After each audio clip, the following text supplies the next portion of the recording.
feel myself. I should be like, it's just you talking, and then you're like, and this is my guys.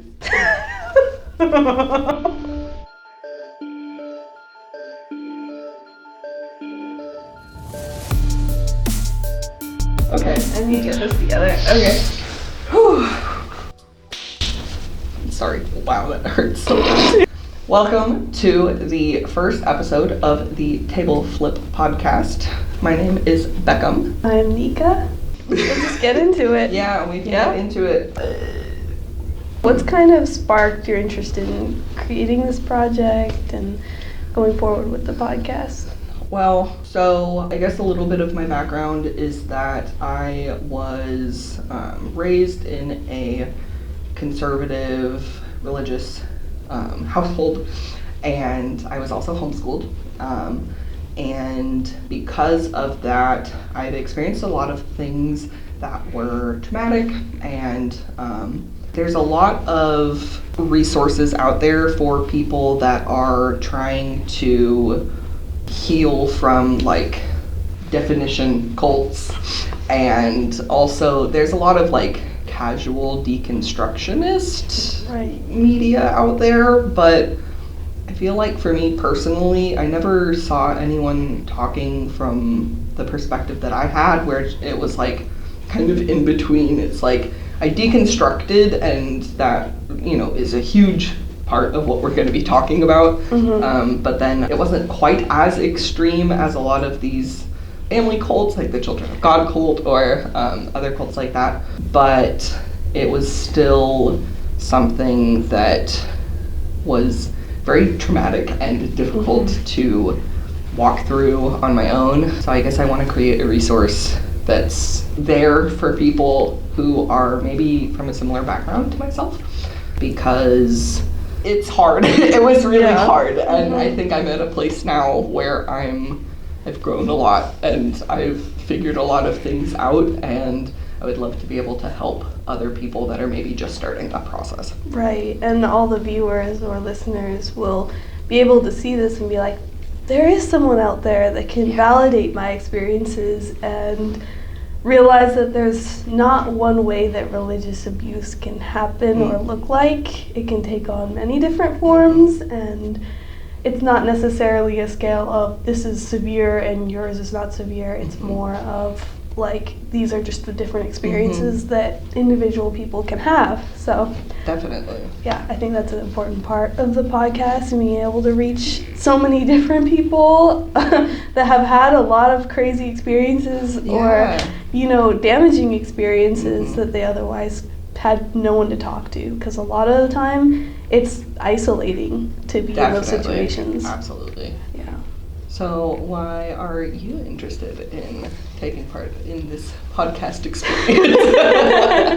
Well, I don't have quite as controlling of a narrative as far as religion goes, but I did grow up with some religious trauma and just being like forced into uncomfortable situations, especially as it relates to mental health. I feel like my experiences were often just demeaned or made to feel less than as a form of control. And so kind of deconstructing how religion works within different dynamics, like family dynamics, power dynamics, all of that. I'm really interested in that asset of this kind of podcast that we're doing.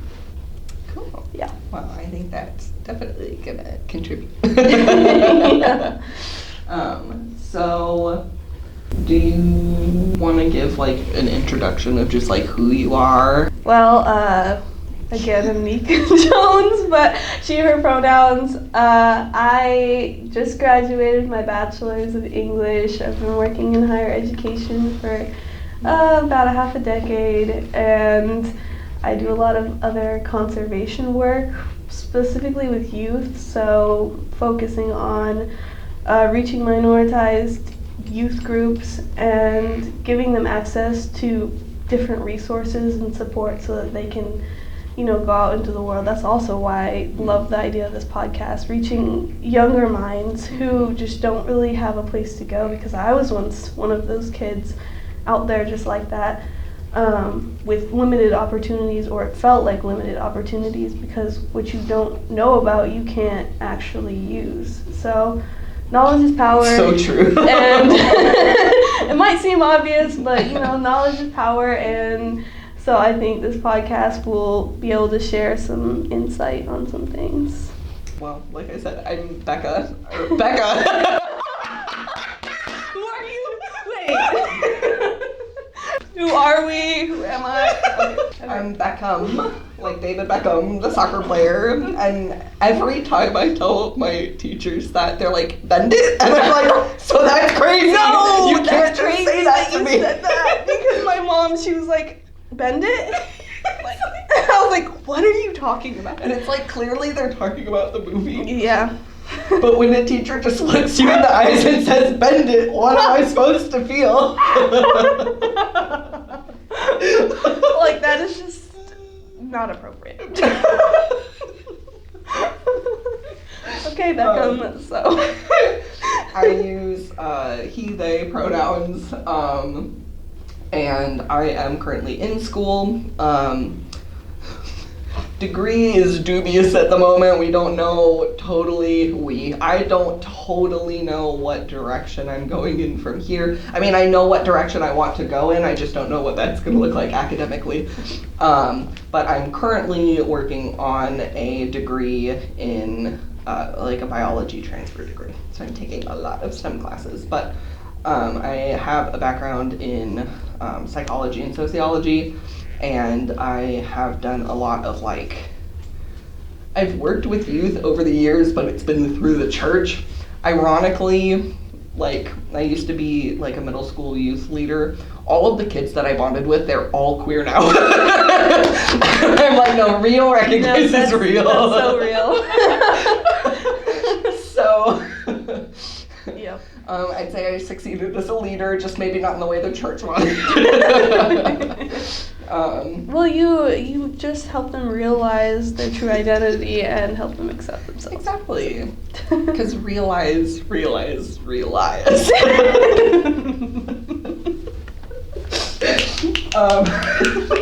the stuff.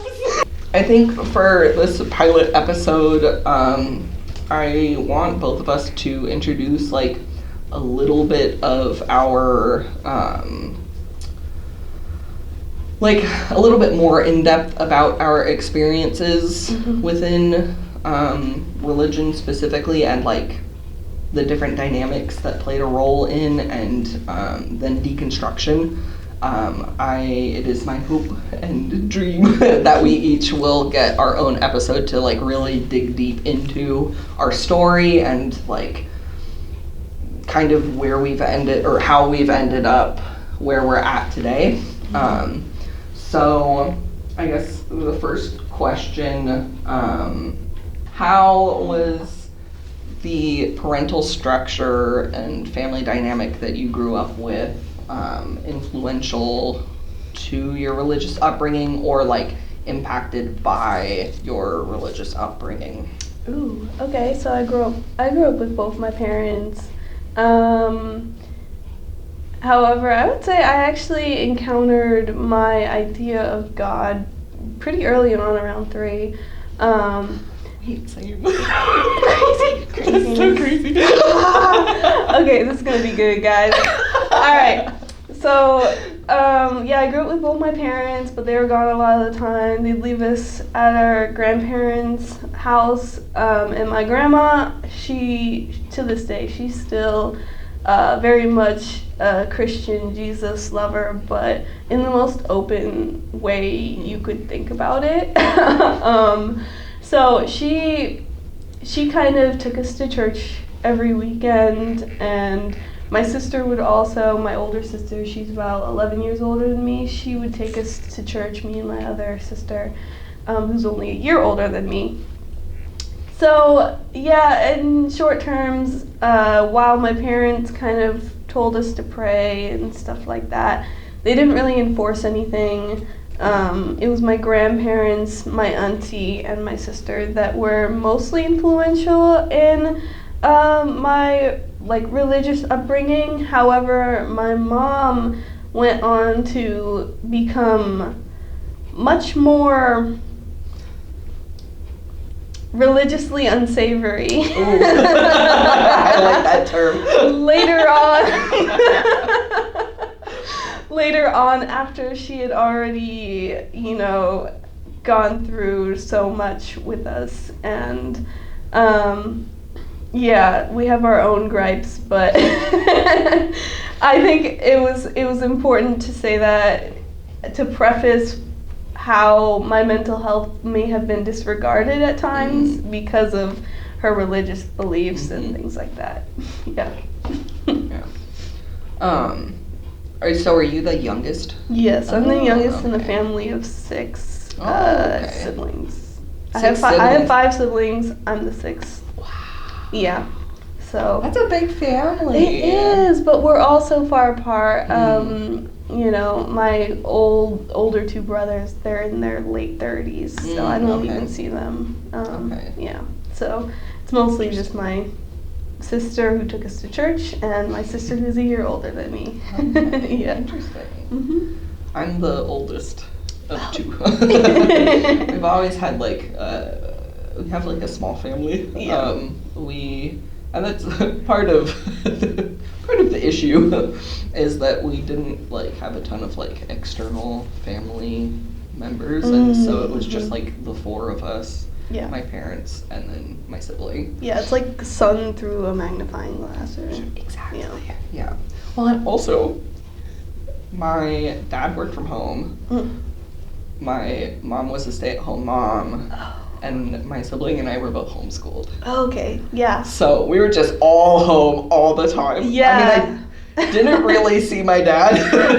There were some times where it'd be probably a week without seeing him or interacting with him significantly. That might be a bit of an exaggeration, but I'd tell my mom, I'd be like, is our dad on a business trip? And she's like, no, he's upstairs. I was like, oh, beats me. So is that a unwritten rule to not disturb Dad while he's working in his No, we just didn't go up there, I guess. Okay. Well, he did a lot of recording stuff, so sometimes he'd come down and be like, I'm recording. Oh, okay. And so it was your mom who led the homeschooling? Yes, bless her heart. Yes, she did. And did you do co-op stuff? Yeah, I did. Yeah. Okay. Yeah. Yes, I did. Okay. Yeah, so I guess my background is that, like I said, I was homeschooled, and so we had 3 main social avenues, which was church, homeschool co-op, and homeschool PE. And there were not a ton of people that we interacted with that. Yeah. And so homeschooling can look really different for whomever's doing it. And some people are very strict with curriculum, so they'll take they're called a beca. They'll do the whole Abeka series, which is they've got math, they've got science, they've got English, all of that stuff. But my mom kind of, she piecemealed a little bit at the beginning, and then we did what's called WAVA, which is the Washington Virtual Academy. So I did online schooling up until from 4th grade until I don't know, a grade. I can't remember. Maybe I guess it would have been late middle school, and then I transferred to a school called the Potter's School, which will certainly come up at different points. But it was an online school made for missionary kids. I was not a missionary kid, but we were still able to use it. That was so rigorous. Really? It's why I'm such a strong writer. Academically? Yes. It was so hard though. But I don't know, it set me up it did me really well in English because I was already proficient in English and became more proficient in English, but then math, it just like took out a gun and shot it in the head. So, but like from church perspective, I grew up in the church. I probably was baptized in the church or christened as like a little kid. I don't think my parents did like a baptism for me when I was younger, but and I remember supposed to be talking about family things. That's right. So we started off at one church, and it was like very small knit. But then, and both of my parents were very involved. My dad used to do like the youth group, and my mom, I don't know if there was like a women's group there, but she was like still, it was small enough that it was like a family. Yeah, so like everybody knew you and it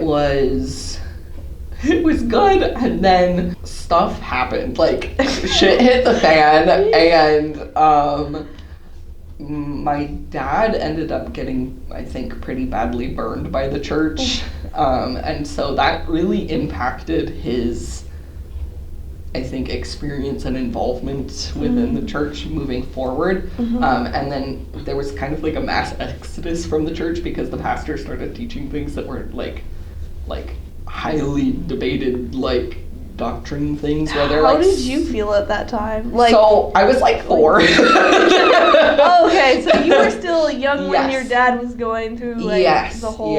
Okay. So that, like, the stuff with my dad, like I only know about because I've heard it talked about by like my parents. I remember when I was little being told like, no, we believe in the Bible, and this pastor's not teaching from the Bible. He's teaching his own thoughts. And so so many people left, many people left. And then we went to a new church, which was so much bigger.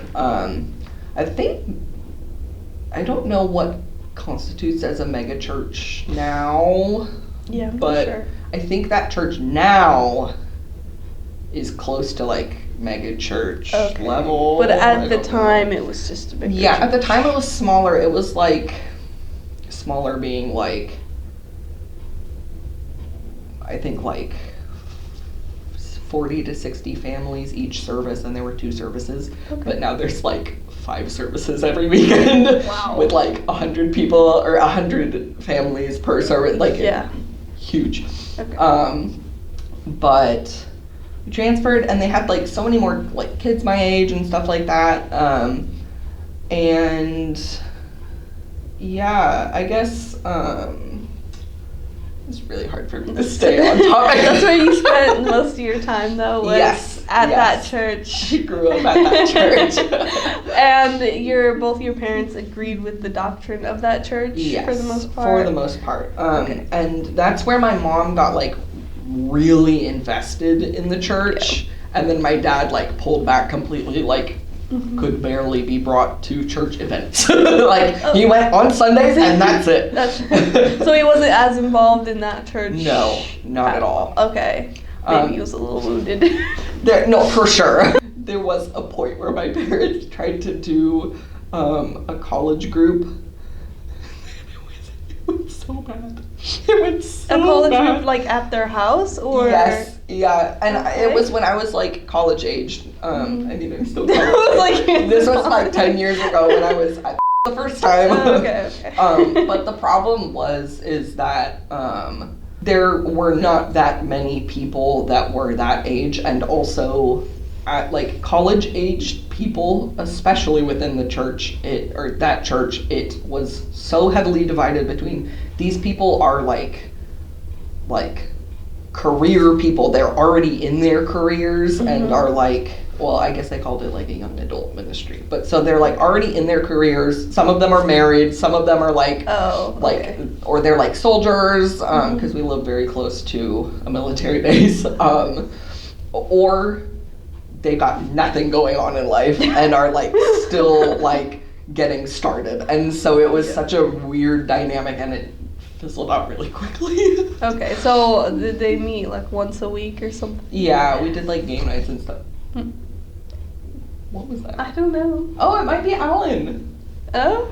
You know about Alan the ghost? Oh, no. There's a ghost down here. Oh, great. Story You time. invited me down to the ghost basement that I didn't even know existed. Yes.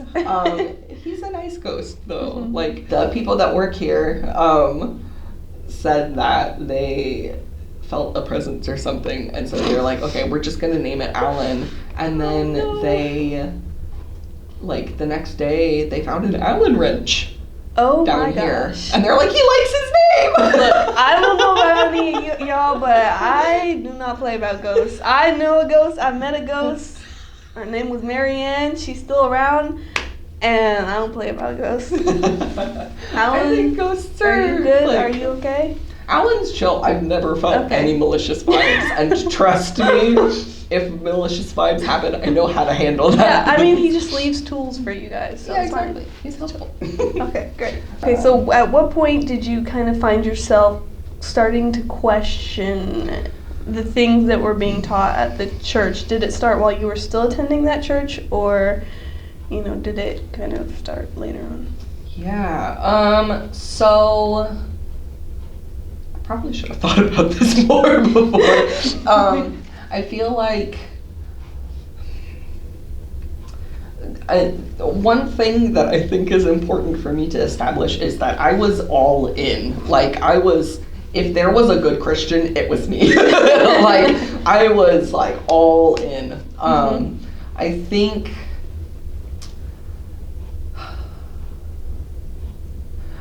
I started questioning things. I went to this camp called Worldview Academy. It's a Christian leadership camp is what it's called. And that was where I like realized for the first time that I was like kind of queer, I guess. Don't really have a label for that one, but we'll just keep it a queer question mark. And I remember like talking with a friend about that and just like realize like that's when almost like a rift started. And I was in high school at that point, so I think that might have been like freshman or sophomore year of high school. And then I like started like really questioning things when I was like in culinary school, I think. So because I was going through Laura drop. I should make like a little graphic or something. Yeah. So Laura drop in culinary school. Well, for one, I went to culinary school. For two, it just happened randomly. I started getting like super sick. I switched birth control to like a generic brand of the one I'd been taking, and then it like shot my immune system, and I was sick so much. Yeah. And then my arm just seized up like this. Oh my gosh. For a month. Wow. And do I have a diagnosis? No. Have I figured it out? Yes. Well, on my own. So doctors don't like queer people. So. Well, yes, but I wasn't like outwardly queer at that point. Oh, I mean, okay. I had short hair back then, but you're so right.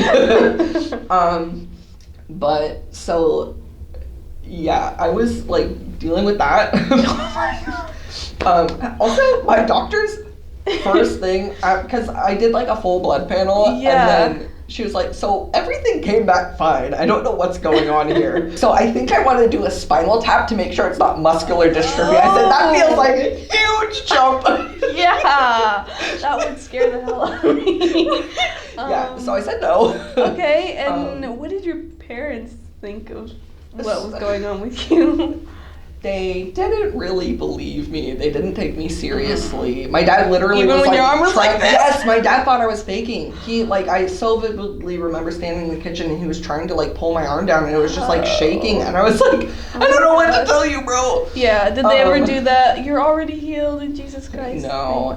Okay. See, and that's the like my church wasn't like that. It was like it's a non-denominational, so they were like like they're still very extreme compared to like non-church going people, but they're like the normal ones of the churches, you know? Like they didn't really believe in like speaking in tongues. Yeah, they're not like the charismatic church that'll like strike you and be like, fall down, lay a blanket over you. They didn't even do altar calls, like. Oh, okay. So they're like very like chill, laid back. Yeah, but I think your church. homeschooling background too made it more isolating. Oh yeah, as for well. sure. See, and that's why this feels important to me, because my situation was very strained. Yeah. But no, so I was having all this chronic pain, all these like weird health flares. My doctor put me, she was the worst doctor. She put me on so many different medications at one time that I should not have been driving. I blew so many stop signs accidentally. Oh, it was bad. Should not have been driving. I even like forgot my name. Like, not that I didn't remember what my name was, but like, you know when like a word is at the tip of your tongue? It was like that. I couldn't conjure my name. And I was dating a non-Christian at the time. And my mom told me basically that she thought that maybe I was having all of these like health problems because I wasn't dating a Christian. Oh, so she knew about your relationship. Did you have unrestricted like online access at the time? So well, that's a whole other thing. No, we had like very controlled. I mean, at this point I was 20 at the time. Okay. So, and this was the second non-Christian that I dated. Oh, did your mom know about the first? Yes. Okay. But, yeah. So she told me that, and I was like, and then also people kept comparing me to Job. Oh. And I was like, I know why you think that's a comforting thing. As the person that's suffering from the 1,000 plagues and curses, that's not like a comforting thing. And so that got to a point where I was just like, what the heck? And then also in culinary school, I got bullied out of culinary school by people that were way older than me. What? How? That's like a whole story for another time. Okay. So I was being treated very badly by the people in culinary school. Not everyone. I mean, my boyfriend was in the culinary school as well. And I had like some of my friends. It just happened that all of the people that were treating me badly at this time in my life were Christian, and all of the people that were treating me well at this time in my life were non-Christian. And so I started asking like this person that was really close to me within the church, I was like, so why do these people that have never done anything but treat me well go to hell, and these horrible people are going to heaven? And it just really fell apart from there. Yeah. After that, you questioned good, bad, is there evil, is there heaven, is there hell, all that stuff. Okay. I also had some like crazy spiritual things going on at that time, but I kind of want to save talking about that for like a different... Right, there's so much to unpack here, and we're supposed to give like a general overview, but it's hard when you want to provide context as well. Yes. Okay, so that gives us a picture of, you know, everything that's gonna happen, hopefully. So, when did you start questioning and beginning your deconstruction process? I think it's hard because I tried so hard to forget. Real though. Okay, where to start? Okay, so we moved around a lot, yada yada. My grandma, who would go to church with us, started to slow down. I was living with my parents at the time. I was like 17, so it wasn't that long ago. Basically my grandma, she had a couple strokes. Family went into chaos. We were already dysfunctional. No one really talked to each other. My older brother, who is gay, completely just like, he separated himself completely from the rest of the family. But when my grandma had a couple strokes, that's when things went all wrong because I was kind of like, I was already questioning some things at like 13 years old. At 13, I got baptized. I had started going to church with my mom, which she was so toxic. But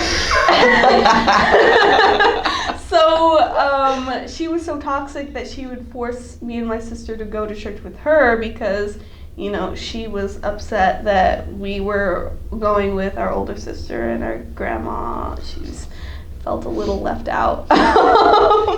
She's like, wait, I want to be a mom now. So she started. She could have just gone with y'all, right? Right.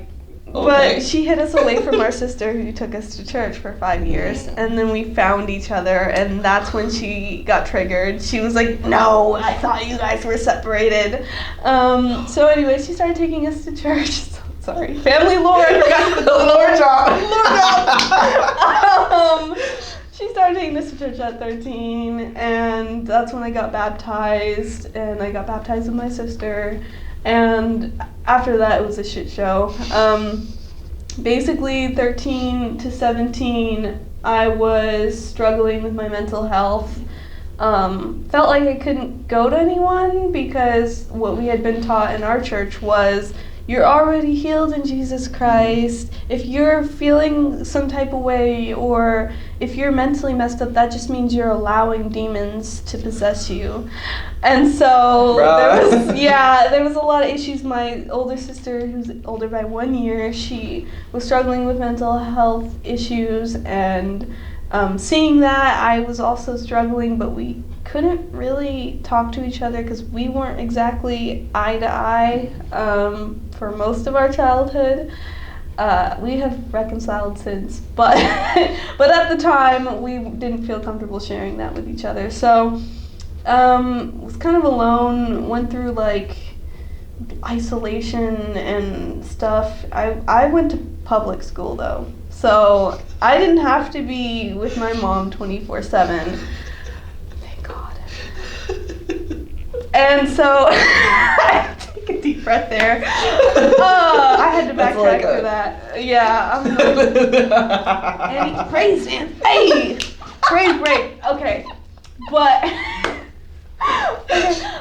for real, at like 17, after I'd already been struggling with these mental health issues and had no one to go to, then my grandma had a couple of strokes, and she basically I would go with my dad every day to visit her in the nursing home, and then it was just a lot of pressure. I mean, taking care of my grandma and picking up some of the emotional slack of my mom, and I mean my dad, but mostly my mom because my dad's fine with it. But yeah, it was chaotic, and at the time she was really trying to force a relationship with me and the other siblings, and whereas previously, because my older 3 siblings are from my dad with another woman, so she basically she had already, actually that's 4 siblings, I forgot.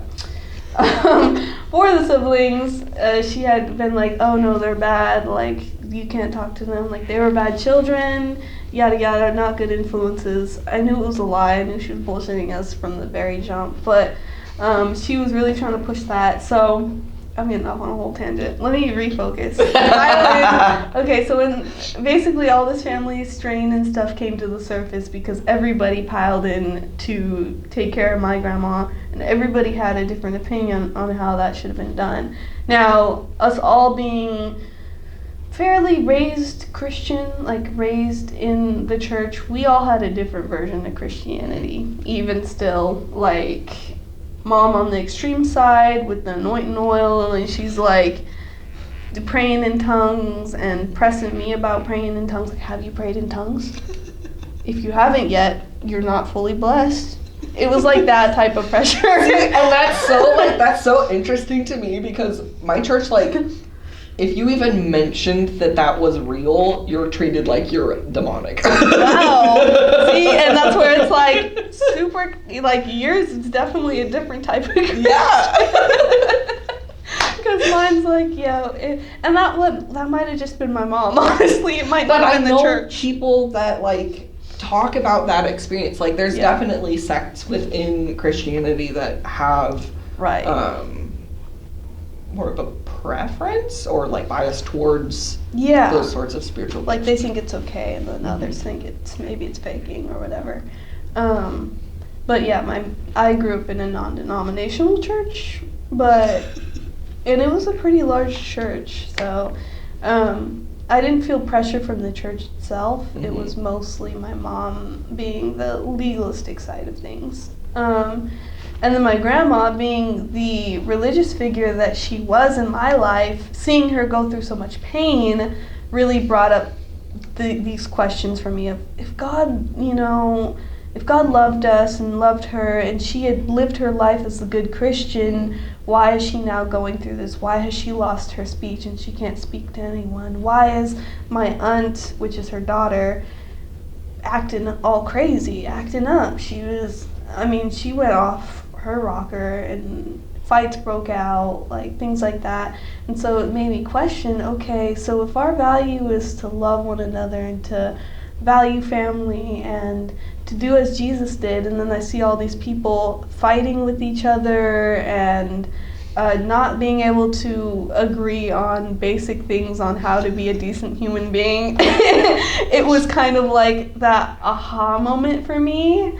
And then, that's where I started questioning it, and shit unfolded from there, but we'll save that. It's so interesting how, like, and I think it really speaks to, maybe this is a controversial hot take for the first episode, but like, I don't think that anyone can say that the Bible is the like untainted word of God, because clearly so many different people read it and interpret it differently, where we both grew up in non-denominational churches, but like the stuff that your like family was doing that was normalized within your church setting would have been like so frowned upon in mine. And like, I mean, it sounds like because we weren't like, I mean, I'm like really latching onto the speaking in tongues thing, but like because we weren't doing that, then like probably your mom would have perceived us as not like holy enough or not doing the Christian thing right enough. But see, it's a pick and choose because love thy neighbors also there. Love thy neighbors. Because it gets complicated, because it's like, then, okay, my mom's like, if you don't speak in tongues, you're not blessed, but she eats pork, and my grandma is like, no, we don't eat that, we don't eat those critters, that type of thing, the accuracy of the Bible, and the clove feet, or however you want to put it. Yeah, the hooves. Yeah, that was kind of a lot. I just realized there's a lot of differences because, I mean, that came up when we were trying to feed our grandma, and we're like, why don't you eat this spam sandwich? She's like, no, I ain't no critters. And we're like, oh, right, different religions. You pull out a cookbook and then the Bible, and you're like, okay, we go there. Like, I can't do this anymore. I started to like break down. I'm like, there's too much. Like, that's why you're right. There's not, that might be controversial, but the Bible, how people interpret the Bible varies greatly, and it has been also changed and edited. Yes. Many there is times documented proof that it has been changed and edited. Yeah. This is a fact. This is not conjecture. Yes. If there's any comments about that, we will not be entertaining them. Right, leave those for at home.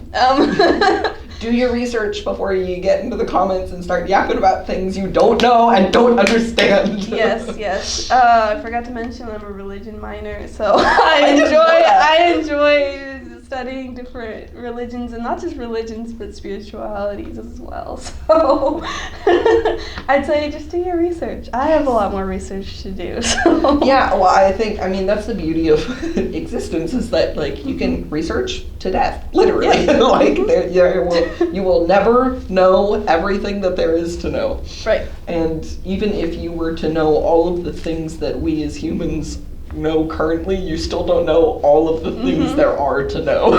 Right. We've talked a bit about like negative things that we've experienced and why that caused us to walk away, but like what sorts of things were imparted on you in your upbringing that you carry forward with you now? Ooh, big question. My judgmentalness. No, I'm just kidding. My mommy issues. No. Okay. Like religiously speaking, like what? Like, I'm thinking like maybe beliefs or like certain practices or like daily rituals or like the way you carry yourself or do you eat pork? Okay, so I don't eat pork. Okay. But not because of the Bible. And I would say that was probably more cultural. I remember I was dating this white dude and he was like, when he made me a pork chop, I was like, I'm sorry, but I can't eat that. And he was like, oh, a lot of the black people at my job also don't eat pork. Is that like a black culture thing? And I'm like, I don't think so. Because I think of like ham hocks and things like that. Like we definitely grew up with Spam in our household and things like that. So I was like, it's not racially like motivated, but anyhow, that's one of the things that has carried over from my grandma. I think just because I still adore her, I think some things just stick. And then let's see. I still believe Jesus was a real dude. I think history points for itself in that regard. But yeah, there's definitely not the version that I grew up with. Yeah. But Jesus in some form or another. And I would say the foundation of God being love, I feel like that's still carried through. It's just my definition of what love looks like has changed drastically over time, especially seeing everybody just acting up. So yeah, that's kind of the things that I've carried over. Also just being a good human being. Like I think love presents itself to, I should have done more vocal warm-up. Love presents itself to people in the ways that they need it. That's one of my fundamental beliefs. And sometimes it shows up in ways that I did not welcome it to show up. But that's for another episode. So, yeah, I'd say mostly my definitions of love, my diet, and maybe my mommy issues. All right, So take it away. I think love is like, love and Jesus are like the main things that I have taken away. Because I was so all in with Christianity, and I'm autistic, I read Jesus say like all that matters is love God and love others as you love yourself. And so I, as an autistic brain does, throws everything else away because it's like, well, he said this is all that matters, and so I really locked in on that, and in doing so, I feel like that walked me out of the church because of, like, you're talking about, like, people are just, like, acting up and not, not treating people with respect or love or even just base level human decency. Exactly. And love and acceptance are like things that I've taken from the religion, which I feel like I'm like, well, if you really like Christian means Christ-like, so if anyone could call themselves a Christian, it would be like someone like me that literally follows what Jesus taught. Yes. But I've also got a lot of like woo-woo beliefs that we'll also get into later. That prevent me from using the label of Christian, but also same. So many things with the label of Christian that I just don't. I just kind of it's set up there for now. A big thing for me is like giving. I like tithing is huge within the church, at least within the church I grew up in. So much that every year they had tithing sermons, which my dad was very against. Every Sunday after the tithing sermon, he'd be like about like it should be something that you do because you feel led to do it, not because your pastor is telling you you have to give 20% so that I can live in a cushy, like, yes, exactly.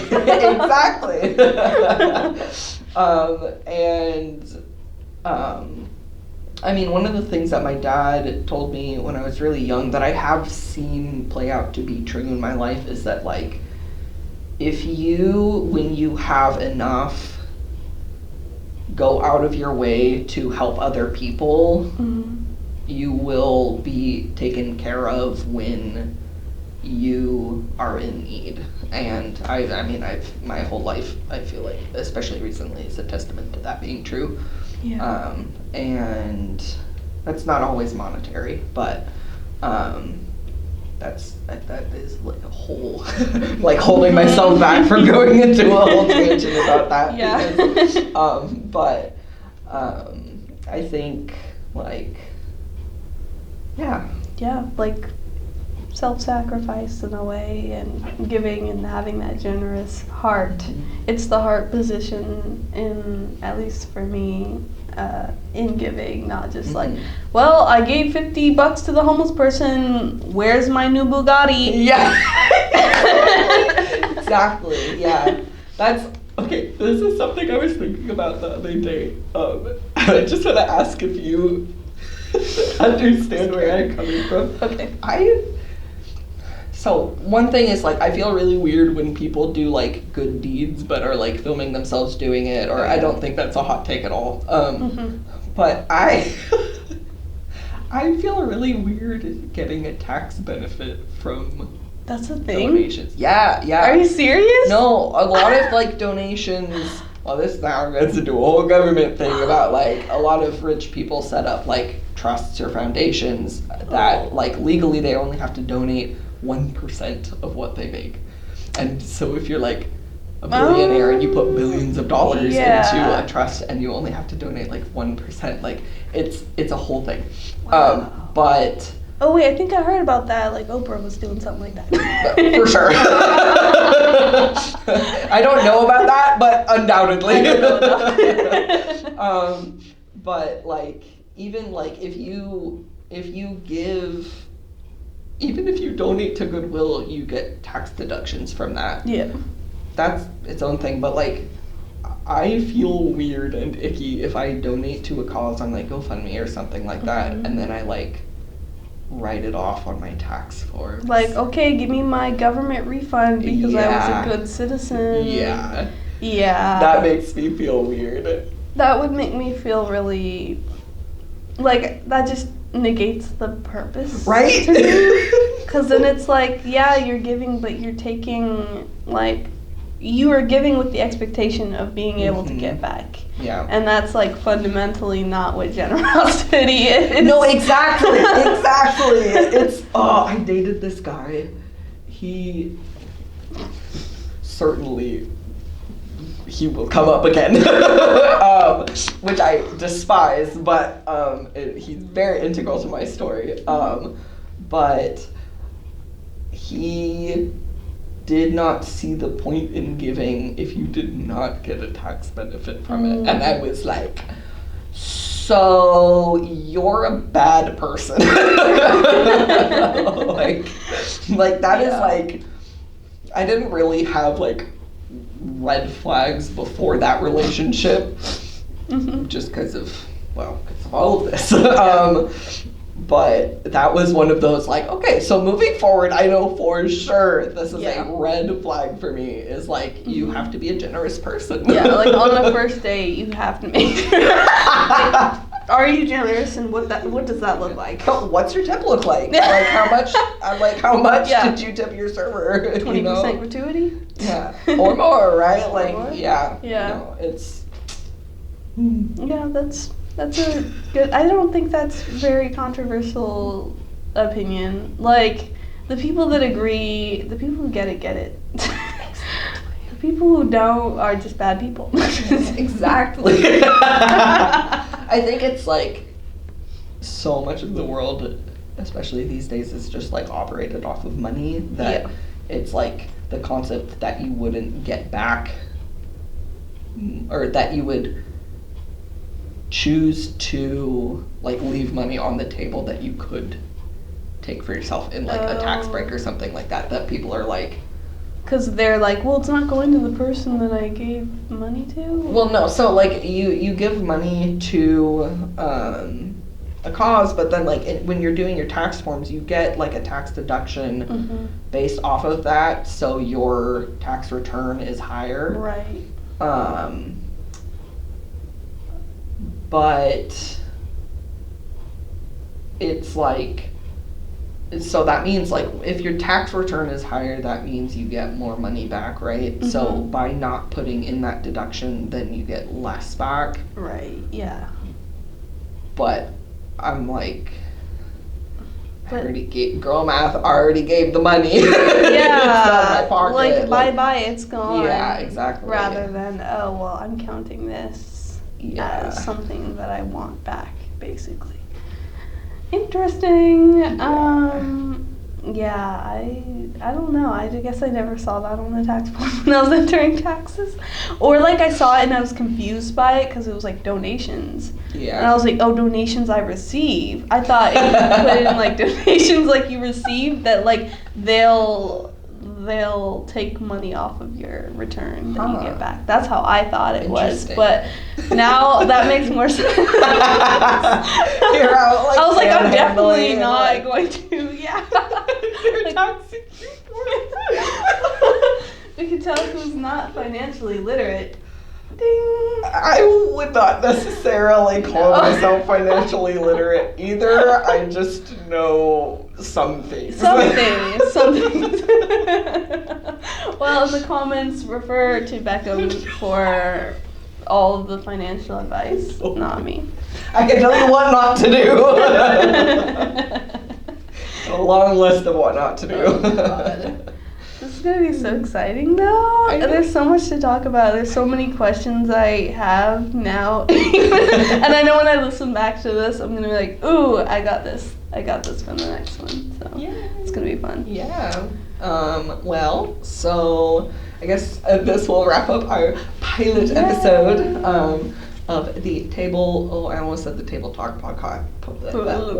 Yeah, see, no. The table.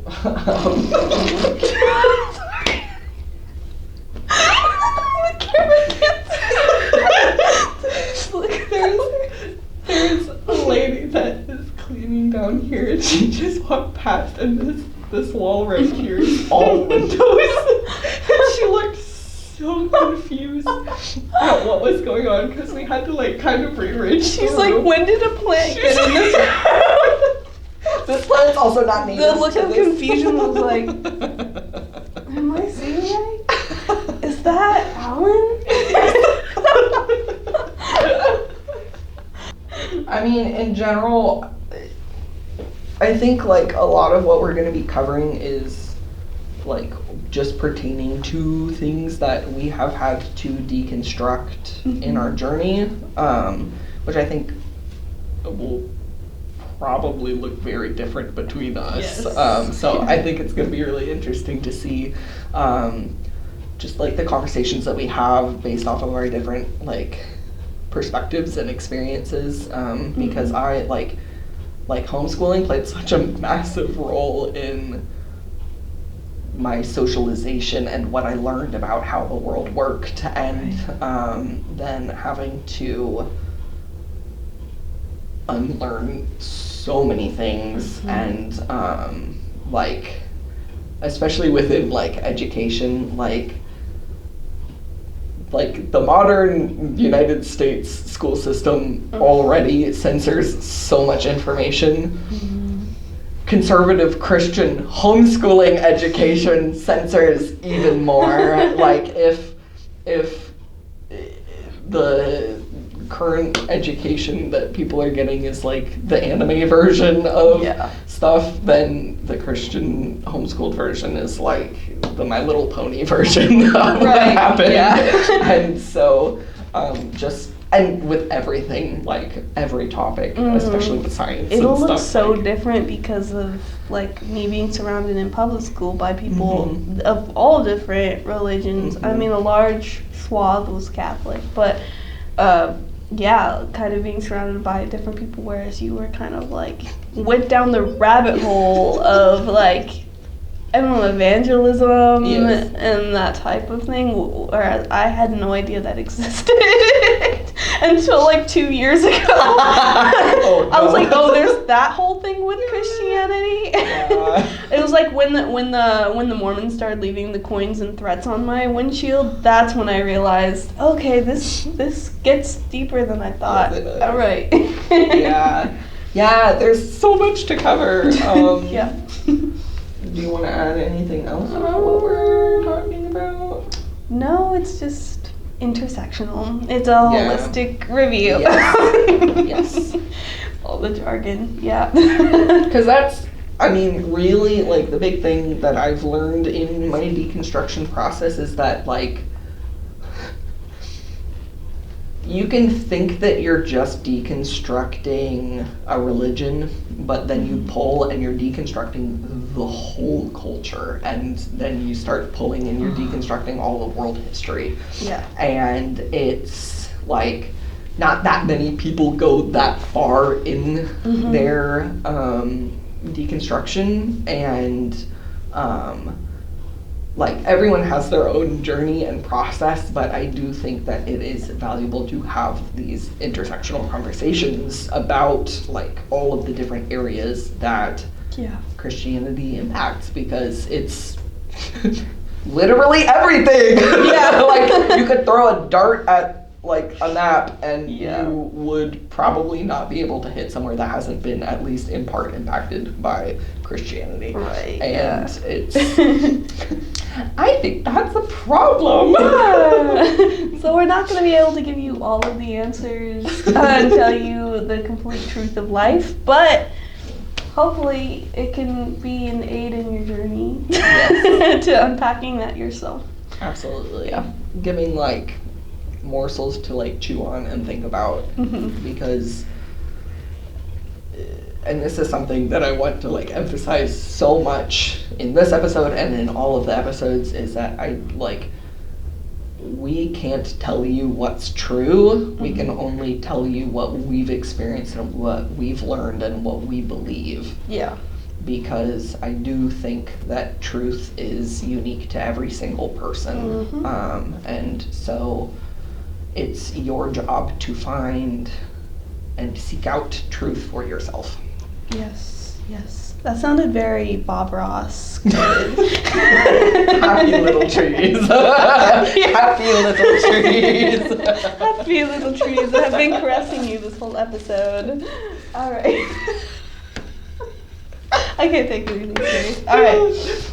Thanks for tuning in. Thanks for listening to the first episode of the Table Flip podcast. We hope that if you enjoyed this, you would consider subscribing on wherever this is posted that you're listening to it on. I think we're probably going to get on, like, YouTube for sure, and then probably Spotify, maybe Apple Podcasts. I don't know if there's other podcast apps, but we will find out when we try to distribute it. So wherever you're listening to this on, if you give it a like, or comment if you can, or subscribe or share, or I don't know, I hear people on podcasts talk about rating it, so if you want to rate the podcast, you can go ahead and do that. Okay, all you judgmental baddies out there, go ahead and drop a rating in the But only if it's 5 stars. Only if it's 5-star, yes. Or we will be coming and finding you on whatever platform you're on. Not a threat. Okay.